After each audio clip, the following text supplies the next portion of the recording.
இப்போ ப்ரெசென்ட்டில் நம்ம என்னவா இருக்கிறோம், அது ரிலேஷன்ஷிப் ஆகட்டும், கெரியர் ஆகட்டும், ஃபைனான்ஷியலாக எப்படி இருக்கிறோம் எல்லாமே வந்து நம்ம முன்னாடி எடுத்த ஒரு முடிவுனால இருக்கும். ஒரு சில நேரங்கள் நம்ம முடிவு வந்து கரெக்டாக அமையும். ஒரு சில நேரங்கள் அந்த முடிவு வந்து கரெக்டாக இருக்காது.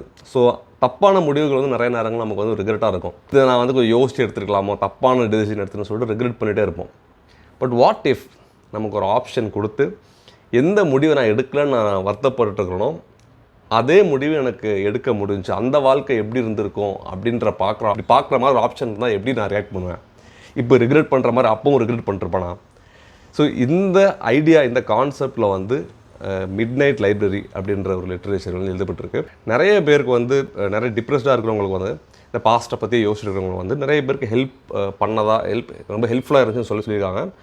பட் இந்த புக்கில் என்ன ஒர்க் ஆகிருக்கு, என்ன ஒர்க் ஆகலன்னு சொல்லி பார்க்கலாம். ஃபஸ்ட்டு வந்து இந்த புக்கோட கதைன்னு பார்த்தீங்கன்னா வந்து நோரா சீட் அப்படின்றவங்க வந்துட்டு கதை ஸ்டார்ட் பண்ணும்போதே வந்து ஃபஸ்ட்டு ஃபியூ சாப்டர் வந்து ரொம்ப என்கேஜிங்காக இருக்கும். பயங்கர ஒரு சாப்டர் ஸ்டார்ட் பண்ணும்போது ஒரு நல்ல ஹூக்கோடு ஆரம்பிச்சிருப்பாங்க. என்ன ஹூக்குனா வந்து இவ்வளோ மணி நேரத்தில் வந்து நோரா இறந்து போகிறாங்க, அதுக்கு முன்னாடி என்னென்ன பண்ணுறாங்க, எதனால் என்ன இன்சிடென்ட் நடக்குது அப்படின்னு சொல்லி கொண்டு போகிறாங்க. ஸோ அவங்கள சுற்றி நிறைய அன்ஃபார்ச்சுனேட் ஈவெண்ட்ஸ் நடக்குது. அவங்க ரொம்ப தனிமையாக இருக்காங்க, கூட யாருமே இல்லை. அதே மாதிரி அவங்க கேட் இறந்துடுது. அவங்களுக்கும் அவங்க பிரதரோட கனெக்ஷன்ஸும் சரியாக இல்லை. ஒரு பையனை விரும்புகிறாங்க, அவங்க அந்த பையனோடையும் சேர்றதா இல்லை. ஸோ நிறைய இன்சிடென்ட் நடந்தே இருக்குது. அவங்களுக்கு ஒரு மாதிரி தனிமையாக இருக்குது. ரெண்டாவது வந்து அவங்களுக்கு நிறைய பேஷன் இருக்குது. நான் இதுவாகணும்னு நினைக்கிறாங்க. ஈவென்ச்சுவலி பார்த்தா அவங்க பெருசாக எதுவுமே இதெல்லாம் நினச்சாங்களோ அது எதுவுமே நடக்காத மாதிரி இருக்குது. ஒரு பாயிண்டில் வந்து முடிவு எடுக்கிறாங்க. அவங்க லைஃப்பை வந்து சூசைட் பண்ணிடலான்னு சொல்லிட்டு முடிவு எடுத்துகிட்டு இறக்க போகிற டைமில் வந்து அவங்களுக்கு ஒரு பிட்வீன் லைஃப் அண்ட் டெத் ஒரு ஸ்பேஸில் இருக்காங்க. சைஃபை படம் மாதிரி வந்து இன்டர்ஸ்டெல்லரில் வர்ற மாதிரி ஒரு ஸ்பேஸ்க்குள்ளே இருக்காங்க. கிட்டத்தட்ட ஒரு லைப்ரரி ஸ்பேஸ் மாதிரி தான் இருப்பார். அது மாதிரி இவங்க ஒரு லைப்ரரி ஸ்பேஸ்க்குள்ளே இருக்காங்க. அந்த ஸ்பேஸில் என்னென்னா வந்து நிறைய புக்ஸ் இருக்குது. அந்த ஒரு புக்ஸுமே வந்து அவங்க எந்த சாய்ஸ் வந்து இதை நான் எடுத்துகிட்டு தான் நல்லா இருந்திருக்குமே அப்படின்னு நினைக்கிறாங்களோ அந்த சாய்ஸ் வாழ்க்கை எப்படி இருக்கும்னு சொல்லிட்டு அந்த புக்கை அவங்க செலக்ட் பண்ணி அந்த வாழ்க்கை எப்படின்னு அவங்க பார்க்க முடியும். அந்த மாதிரி ஒரு புக் இருக்குது, புக் ஆஃப் ரெக்ரெட்ஸ்னு சொல்லிட்டு. எதெல்லாம் நினச்சி அவங்க வருத்தப்படுறாங்களோ அவ்வளோ ஹெவியாக இருக்குது அந்த புக்கு. ஸோ அந்த புக்கு வந்து அவங்களுடைய ரிக்ரெட்ஸ் மட்டுமே இருக்குது. இதெல்லாம் நினச்சி வருத்தப்படுறாங்க, அவ்வளோ ரிக்ரெட்ஸாக இருக்குது. ஸோ அவங்களுக்கு ஆப்ஷன்ஸ் தரப்படுது. எந்த சாய்ஸ்லாம் அவங்க எடுக்கணும்னு நினச்சாங்க ஆனால் எடுக்க முடியாமல் போச்சுன்னு சொல்லிட்டு அந்த எல்லா விதமான வாழ்க்கையும் வாழ்கிறதுக்கு அவங்களுக்கு ஆப்ஷன்ஸ் தரப்படுது. ஈவென்ச்சுவலி எல்லா வாழ்க்கையும் வாழ்ந்துட்டு வந்து அவங்களுக்கு வந்து எந்த லைஃபுமே அவங்களுக்கு ஒரு சாட்டிஸ்ஃபைடாக இல்லை. ஈவென்ச்சுவலாக அவங்களுக்கு வந்து ஒரு ரிக்ரெட் இருந்துகிட்டே இருக்குது எல்லா லைஃப்லையுமே.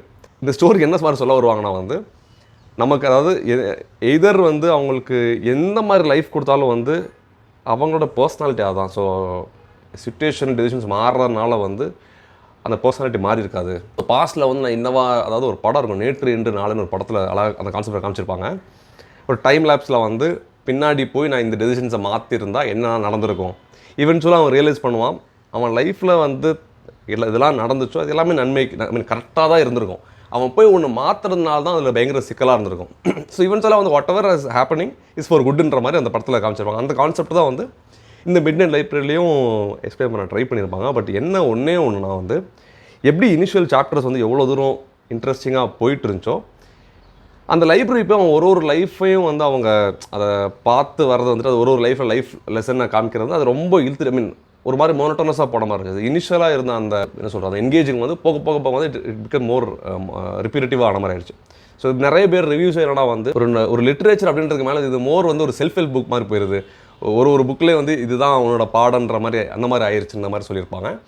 அதே மாதிரி இப்போ இந்த புக் வந்து இப்போ ஒரு சில பேர் டிப்ரெஸ்ஸாக இருக்கிறவங்களுக்கு வந்து ஹெல்ப்ஃபுல்லாக இருந்துச்சுன்னு சொல்லப்படுறப்போ இன்னொரு பக்கம் என்ன சொல்கிறாங்கன்னா வந்து ஒரு ப்ராப்பர் ரிசர்ச் ஒரு டிப்ரெஸ்டாக இருக்கிறவங்களுக்கு என்ன மாதிரியான குவாலிட்டிஸ் இருக்கும், அது இன்னும் இன்டெப்த்தாக வந்து அதை வந்து எக்ஸ்ப்ளோர் பண்ணலாம். அதை பற்றி இன்னும் இன்டெப்த்தாக சொல்லலை.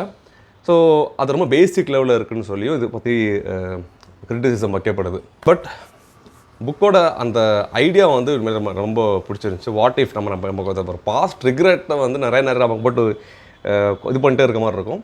ஸோ அந்த பாஸ்ட் ரிக்ரெட் வந்து ஓகே அப்படி நம்ம நினைக்கிற மாதிரி இல்லாட்டி இட் இஸ் ஃபார் குட் அப்படின்ற மாதிரி ஒன்று இருக்குது. ரெண்டாவது வந்துட்டு வி ஸ்டில் ஹேவ் டைம். இப்போ ஒரு விஷயம் மாற்றணும்னா வந்து நமக்கு ஒரு கரேஜ் வில்லிங்னஸ் இருந்துச்சு, நம்ம இப்போ மாற்றணும், அதை மாற்றிக்கலான்ற மாதிரியும் அதை எடுத்துக்கலாம். This is about the mid night library. Next வீடியோவில் வேறு புக்கோட பார்க்கலாம். See you.